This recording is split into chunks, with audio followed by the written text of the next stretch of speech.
कहानी एक गरीब लड़के का सपना। बहुत समय पहले की बात है। उत्तर भारत के एक छोटे से गांव में राजू नाम का एक लड़का अपने माता पिता के साथ रहता था। उसका घर मिट्टी का बना हुआ था। बरसात में उसमें पानी टपकता था।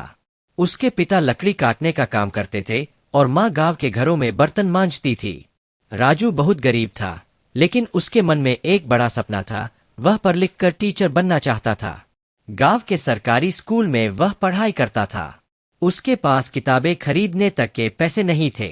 पुराने कागज के टुकड़ों में वह नोट्स बनाता और दूसरे बच्चों की फेंकी हुई पेंसिलों को जोड़कर लिखता।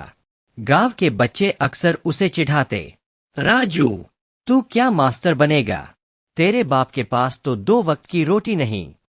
लेकिन राजू चुपचाप सब सुनकर मुस्कुराता और अपनी माँ से कहता, अम्मा एक दिन मैं पढ़ लिख कर सबको दिखाऊंगा कि गरीब का बेटा भी कुछ बन सकता है। राजू सुबह सुबह लकड़ियां बीनने जंगल चला जाता और दिन में स्कूल। शाम को वह दूसरों के घरों में झाड़ू पोछा करता ताकि फीस भर सके। कई बार भूखे पेट ही सो जाता। एक दिन स्कूल में इम्तिहान की घोषणा हुई। सबसे ज्यादा नंबर लाने वाले बच्चे को स्कॉलरशिप मिलने वाली थी। राजू के पास किताबें नहीं थीं, लेकिन उसके गुरुजी को उसका लगन भरा चेहरा हमेशा याद रहता था। गुरुजी ने अपनी पुरानी किताबें उसे दी और कहा, राजू मेहनत करो, भगवान मेहनत का फल जरूर देता है। राजू दिन रात पढ़ाई में लग गया। दीपक की जगह मिट्टी के दिए जलाकर वह देर रात तक पढ़ता। उसके हाथों में छाले पड़ गए, आंखों में जलन होने लगी, लेकिन उसने हार नहीं मानी। इम्तिहान का दिन आया। राजू ने आत्मविश्वास से पेपर दिया। 1 महीने बाद रिजल्ट आया। राजू पूरे जिले में प्रथम आया था। स्कूल में सभा बुलाई गई। प्रधान जी ने मंच पर से घोषणा की, आज हम सबके सामने इस बालक राजू को सम्मानित करते हैं।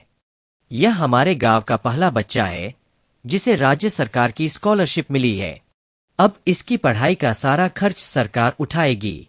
राजू की मां की आंखों से आंसू बह निकले। पिता ने सिर झुकाकर ईश्वर को धन्यवाद दिया। राजू मंच पर खड़ा था। उसकी आंखों में चमक थी।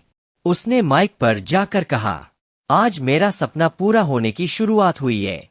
मैं एक दिन जरूर मास्टर बनूंगा और उन बच्चों को पढ़ाऊंगा जो गरीब है, क्योंकि गरीबी से बड़ी कोई मजबूरी नहीं होती। अगर मन में ठान लो तो हर मंजिल मिलती है। पूरा गांव तालियां बजा रहा था और राजू ने अपनी किताबों को सीने से लगाकर अपनी मां की गोद में सिर रख दिया। सीख, किसी भी परिस्थिति में हार मत मानो। मेहनत और लगन से गरीबी भी हार जाती है, सपने पूरे होते हैं।